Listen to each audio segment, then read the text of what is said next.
Lie to You? Always a fun show, it's Frankie Boyle. Hot from the One Show, it's Christine Bleakley. And their team captain, Lee Mack. And facing on tonight, he edited The Sun, it's Kelvin MacKenzie. He lives with his mum, comedian Jack Whitehall. And their team captain, David Mitchell. And here's your host, Rob Brydon.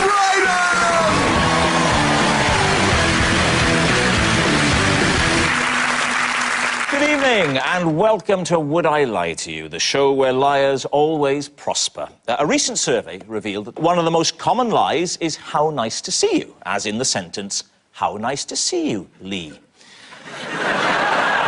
Another really common lie is sorry to bother you, as in sorry to bother you, Rob. No, come in, Lee. How nice to see you.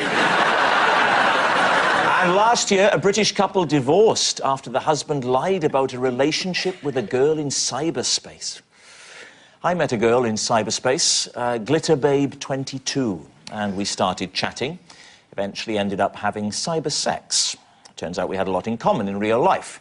I was the host of Would I Lie to You, and she was a team captain on Would I Lie to You.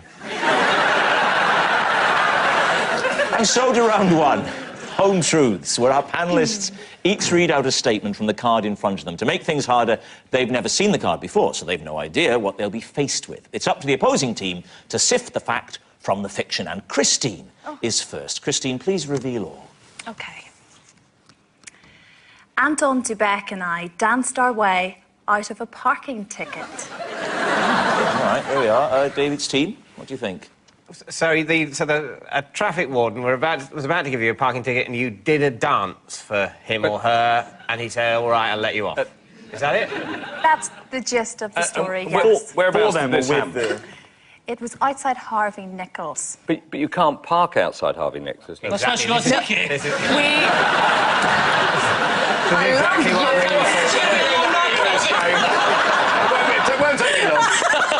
love outside Harvey. So whose car was it? It was in his car. Well, he has a driver. Oh, right. So his chauffeur, did he join in with the dance? The chauffeur? No, he didn't. What kind of dance was it? It was a little bit of a foxtrot. He's a ballroom guy, you see. And waltz was my best dance on Strictly, so it was a bit of ballroom. Does Anton de Beek try to dance his way out of every traffic violation? I would say probably. Was it an Italian traffic warden who watched what you were doing and went, you are fast, you're furious, you're back, you're forward, you're up, I'm doing Bruno Tognoli from Strictly Come Dancing. Can I say, I think that you look a bit like the gentleman in question, don't you? The traffic warden? No. No, you look like Anton de Beek. It has been commented on. Why don't you demonstrate with Rob how the dance went? Anton? Yeah, go on. Go on.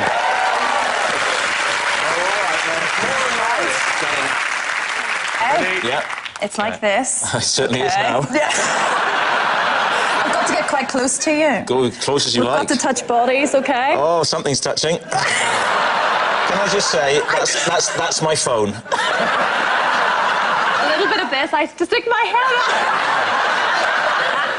You go the other way. That's No, I do not. There was a little bit of this, a little bit of waltzing. Yeah. But it involves moving your feet. I mean, a little bit like that, but not quite. Yeah. Well done!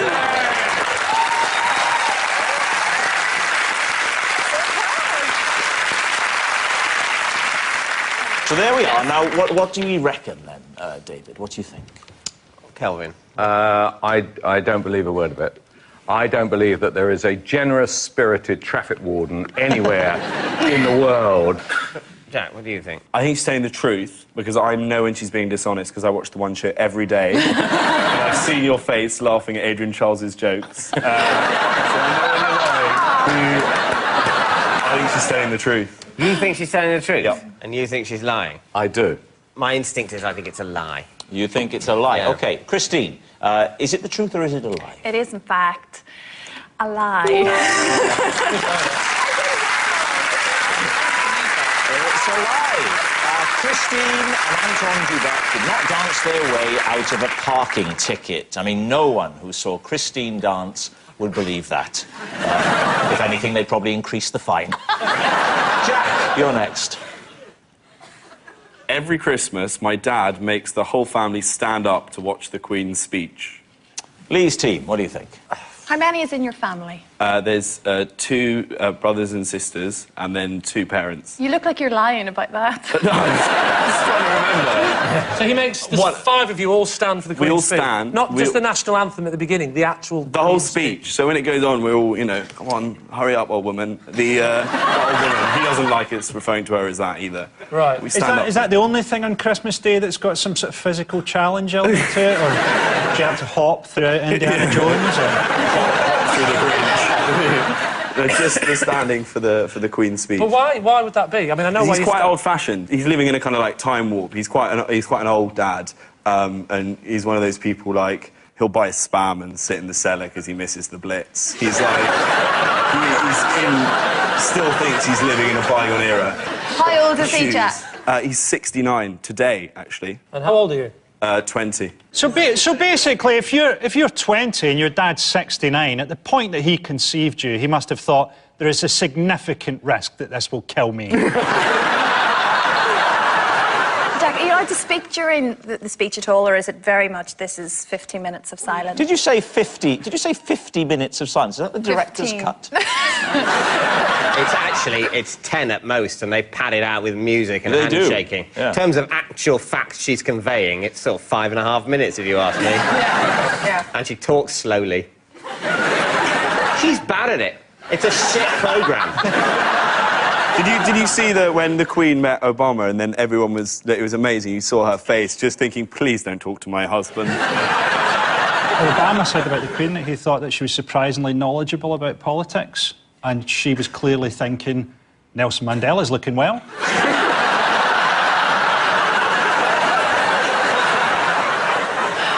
So, Lee, what are you thinking? What do you think, Frankie? Well, it sort of depends on how posh we think he is. I think Jack is quite Yeah, he's posh. quite posh, isn't He sounds like a Korean man begging for help after a traffic accident. He's got that almost incomprehensible poshness about him. Sorry, is that what conjures up poshness to you? More than anything else? An injured Korean? Sounds to you incredibly posh. To be honest, I can't understand a word you're saying. Do you, Jack? Do you get to a point where you're so posh that you do without hairbrushes? I found my depth sometimes because those protest things where they go on the marches and stuff. The only one I've ever been on was fox hunting, and there were people going around saying, you know, oh, this is a real cause, and you know there are more names on the pro fox hunting petition than there are on the anti one. I thought, yeah, because most people that sign it have triple-barreled surnames. Foxes are the great way to tell class, aren't they? Because if you see a fox in your back garden, if you're upper class, you get on a horse and chase it. If you're a middle-class person, you get your children to do a picture of it, maybe send it to Blue Peter. If you're working class, you beat it to death with a shovel and use it to make soup.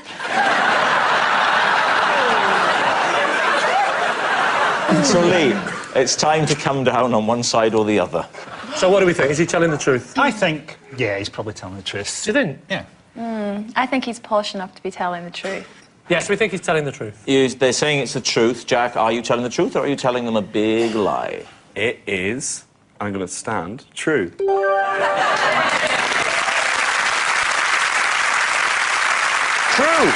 Every Christmas, Jack's dad does make the whole family stand up to watch the Queen's speech. My father made us stand one Christmas. He'd pawned our sofa to pay his gambling debts. Happy Christmas, Dad. A child doesn't forget these things. Frankie, you're next. When I was a child, I was scared that my entire life was a book being read by a bear. And one day, the bear would close the book and my life would end. The first question is, what on earth made you stop thinking that? I grew older and more rational. I thought, That's a matter of opinion. What age were you when this rather peculiar thought came to you? Quite early, but then, up until I was maybe 7 or 8, I was quite afraid of that. So is it where your interior monologue was in the voice of a gruff bear? I thought that there was a chance that my life was simply a fiction. We've all felt that, haven't we? Yes, but not in a bear society. What does the bear look like? Was he like a little cartoony bear, or did he look very natural, like a natural bear? He was reading a book, so he didn't look that natural. It came from a storybook I had, which was called Tell Me Another Story, and it was about a bear reading stories to his little bears.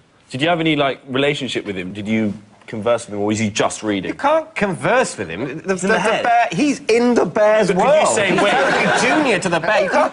You can't jump out of the book that is your life and talk to the person reading it, can you? You can't say, why is this happening, bear? No! Otherwise, the bear's just going to go, and then, why is this happening, bear, said Frankie Boyle for some. I don't like this bit of the story. Yeah, I'll stop reading it, shall I? No, no, no, screamed Frankie Boyle. Don't stop the story, or it is the end of my life. But this is definitely not suitable for little bears.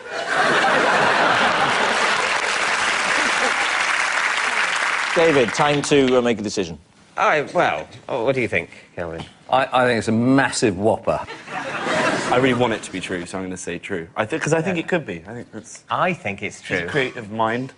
I do think it's true, because it's a very odd thing for them to have made up. So you're going to go for true? Yeah, I think we're going to go for true. You're saying true? Oh, OK, you're wrong. so you're wrong. you say that it's true. Frankie, were you telling the truth? Is a lie. It's a lie. When Frankie was a child, he wasn't scared that his entire life was a book being read by a bear. A Chinese philosopher once asked me, am I a man dreaming he's a butterfly, or a butterfly dreaming he's a man? And I replied, do I get free crackers if my order comes to more than £10? Our next round is called The Ring of Truth, in which I read out some amazing celebrity facts, and all our teams have to do is decide whether they're true or not. David's team, take a look at this. At a terraced house in Ramsgate, a family settle down to watch the television. But the pictures on screen are from a rather special but unusual event. The people here are watching their granny's ashes being blasted into the sky. Her family say she was slightly eccentric with a great sense of humour. It was her stated wish that her ashes be placed in a rocket and blasted heavenwards.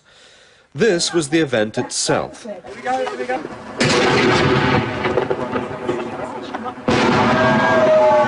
Bye, Granny! Yes, Granny's gone to a better place. Next door's garden. Well, here is the related fact, then, for David's team. Mick Jagger has been asked by a company if they can sell his ashes in collectible egg timers when he dies. They offered Mick Jagger, and it seems too good an opportunity to waste, Mick Jagger, they offered... it's not up there with my Ronnie Corbett. I'm not going to say for a second that it is, but it was worth an airing. But what would Ronnie Corbett sound like if he was singing a Mick Jagger song? Yeah. Good idea, good idea. I can't get no satisfaction.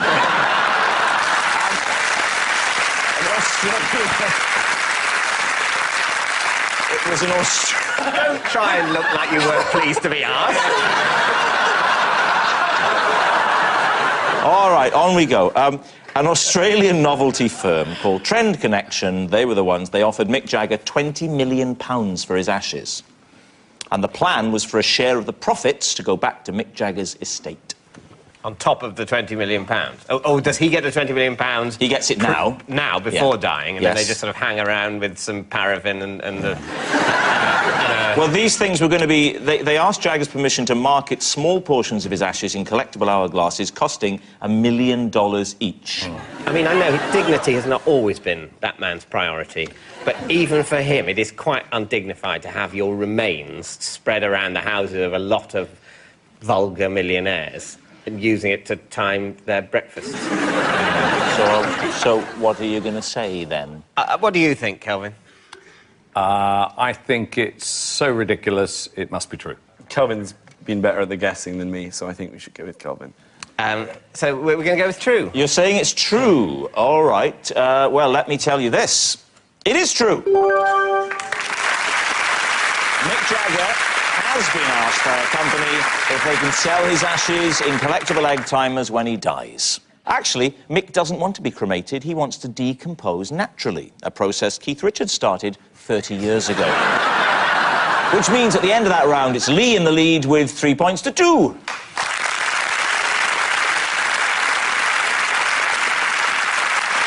Our next round is called This Is My, where we bring on a mystery guest who has a close connection to one of our panellists. This week, each of David's team will claim it's them that has the genuine connection to the guest, and it's up to Lee's team to spot who's telling the truth. So, please welcome this week's special guest, Terry.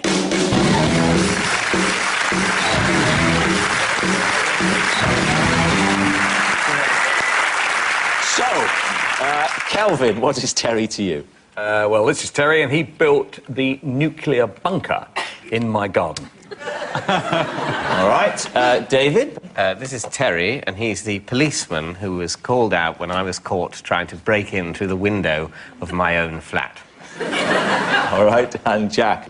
This is Terry, the mean machine Fraser, and he is teaching me to wrestle. Right. So there we have it. Lee's team, where on earth do you begin? Yeah. Kelvin, how many people can fit in this bunker? I bet it's just one, you selfish get. Sorry, love. 4 at a push. So why do you feel... So why do you want one in the first place? It's a dangerous world out there, and I want to be protected, and I want to protect those closest to me. If there's a nuclear war, I don't want to live. Neither do I. I'm with you. I don't want to come out of a shelter and try and rebuild society. And find Kelvin MacKenzie skipping around saying I'm in charge. I have no skills. I mean, how long? OK, society is destroyed by a nuclear war. How long? In this, basically, we're back to the Bronze Age. How long is it going to be before people start pitching panel shows again? It's going to be at least 2,000 years. I'd love to see you in a Mad Max type of society as everyone's holding off a biker gang and you're going, I can think of an amusing reason why one of these 4 might be the odd one out. So, Kelvin, there's 4 people can fit in this bunker. Yep. So you only have 3 people in the world that you care about. That is true. So there's us 2, and who else? Ronnie Corbett. We can live for another 20 years at the world's shittest party. OK, Jack, and why are you learning how to wrestle? Because I'm a big wrestling fan. I've always liked wrestling. I went What kind of wrestling? Like WWE. I went to WWE? WWE, yeah, World Wrestling Entertainment. Oh, I thought it was WWF. Oh, They it's had changed to change now. it because the World Wildlife Fund sued them. That's not a joke. That's why they had to change it. Is that true? Yeah. Yeah. Do you really like it? Yeah, I do. I saw a man who was like 7'4" in little spandex undies, and I felt alive. Amazing. How long have you been learning for? I've done 1 lesson, but I'm going to do some more. One lesson. It was really good. What are you learning for, though? Just because you want to be able to wrestle? Yeah, I want to be able to wrestle. I want to have many Who strings to studies my this bow. as a martial arts? You see all the posters, right? Taekwondo, karate, judo, whatever. I'm going to go and learn how to wrestle like a big pretend American. Jack, can you tell us the name of 5 famous wrestlers? The Rock, Hulk Hogan, The Undertaker, Go on. Shelton Benjamin. That's a bloody solicitors. Shelton Benjamin? is a wrestler. Is it? Please don't tell me that you've accidentally been represented in law. Is that what it is? All right, David, remind us again. This is Terry, the policeman, who was called out when I was caught trying to break into the window of my own flat. Do we believe that, Christine? I can believe you were trying to break into your own flat for whatever bizarre reason, but I'm not so sure about... To live there, to continue to live there. I locked myself out when I had a plumber round trying to unblock a drain. I find it difficult to imagine you holding a conversation with a plumber as he did the job. Did you actually speak to him in your house? Yes. Did you have a glove puppet on? Little David is very pleased with your work. Would you like a cup of tea, says little David? Your genuine view of me is I would be unable to converse. Yes. I would have to create another character. So, please excuse my mute friend. You can't say a thing, can you? Anyway, I'm in charge. That sink no longer functions. Silence, you! Now, you've not covered how the police got involved in this whole... A policeman, Terry, turned up, and I think had been called by a neighbour. All right, so look, we need an answer. So Lee's team, is Terry Kelvin's bunker builder, David's investigating officer, or Jack's wrestling teacher? The only thing that's true about any of this is that I do believe that Jack might be into wrestling. I reckon it's got to be Kelvin. He seems like the sort of paranoid nutcase. He might have too much time on his hands. At the minute, I'm going to go with Kelvin. I think he might be telling the truth. Really? Kelvin. Well, I'll go with my team then and say that... You're saying it's Kelvin? Yeah, we're saying OK, Kelvin's right, now, nuts. Terry, would you like to reveal the true identity? I'm Terry Fraser, I'm the meme machine, and when I talk Jack, I have to wrestle for a second.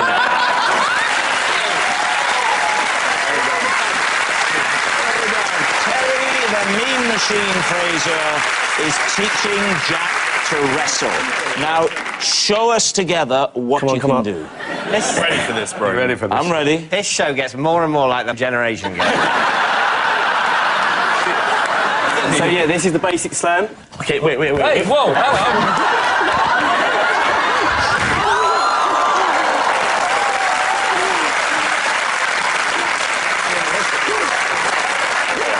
That's fine, Terry.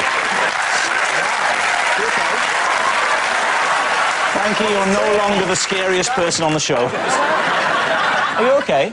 Yeah, I think sure? so. Seriously? I've done one lesson. I'm not very good. I'll be honest, you didn't win. Can I just ask, during the lesson, did you get the impression that you were annoying, Terry? So, at the end of that round, David's team have 3 points and Lee's team have 3. Which brings us to our final round, Quickfire Lies, in which our panellists lie not only through their teeth, but against the clock. Now, the scores are tied, so there's everything to play for. We start with... it's Lee. If you give me any date before the year 2000, I can instantly tell you what day of the week it was. Bollocks.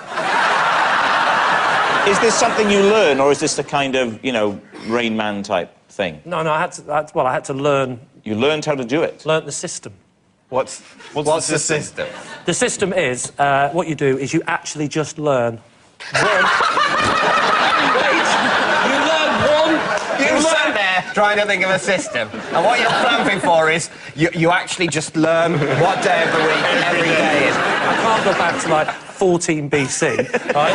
But I can do it right the way back to the sort of 1920s, 1930s. And what you do is you learn a midway, so you learn you learn one particular pit point in 1955, 3 months in 1955, you learn it off by heart those 90 days, and then there's a calculation that you can do to plus or minus. What's that calculation? Take a day, one of your expert period around Suez or whenever it was. Well, you have to give me the exact year, otherwise it'll be two different answers. I don't mind. Right, the 14th of May, 1955. Well, hang on, 14th. Tuesday. Tuesday, right. And so how do you extrapolate from your knowledge of that to go back to the 1920s to the 23rd of June, 1927? It's dead simple. Yep. It's 7. Hang on. To the power of 2. Right. Then you take away 10% unless it's a leap year. And is it a leap year, 1955? Of course not, you idiot. That was 54. And what about... yeah, no, of course. Okay. This one 1926. This one, do you hear that? It's 55, a leap year. Absolute crazy. Did you hear that? What an idiot. I said he's Oxbridge educated. What a... 90 years a leap year, 7 to the power of 2. 7 to the power of 2 is 49. Minus 10% is 4.9, so you got 44.1. Correct. I was going to say... That's not a day of the week, that's 44.1. It is. 44.1, Then you round it up or round it down, which is 44. 44, key of the door, 21, 2 and 1 is 3. Sunday's the first day, Sunday, Monday, Tuesday.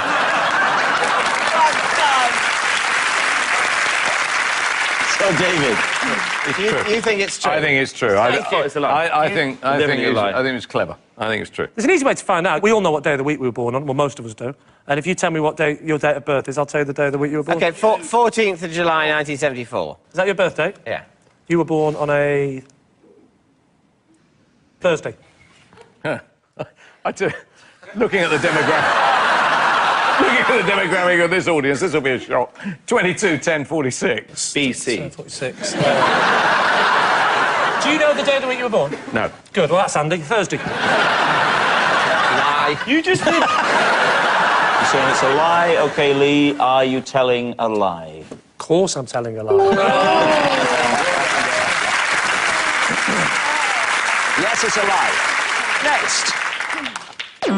Christine. Okay.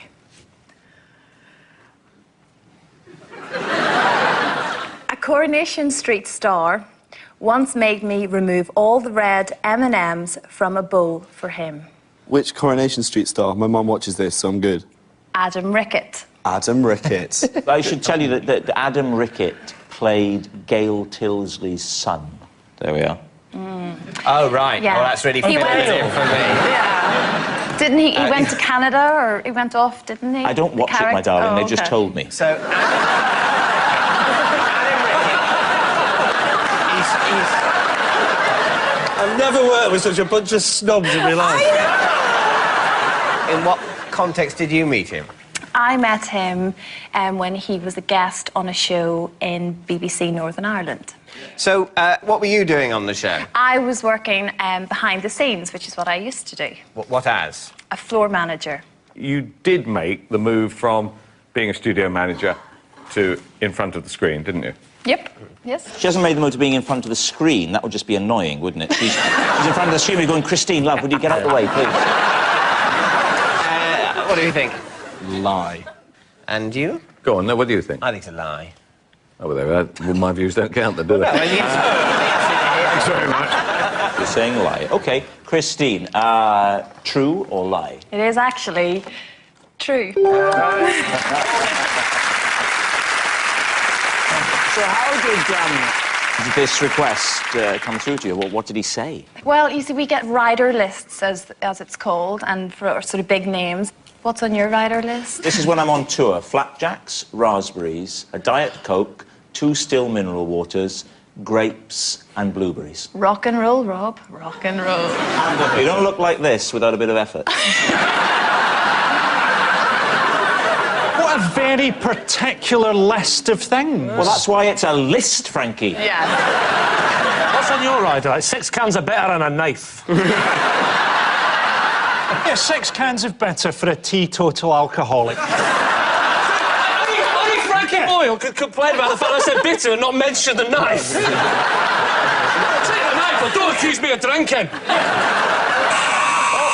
And that noise means only one thing. It is the end of the show, and I can reveal that David's team have 5, and in what we call a tie, Lee's team have 5.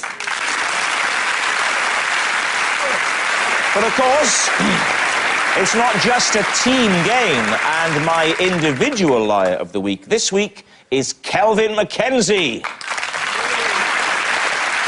It's Kelvin's biggest award since Elton John's £1 million damages against him in 1987. Good night.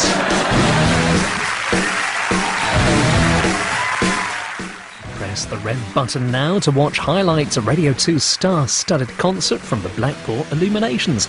Coming next here on BBC One, dangerous social climbing with Scarlett Johansson in Woody Allen's Match Point.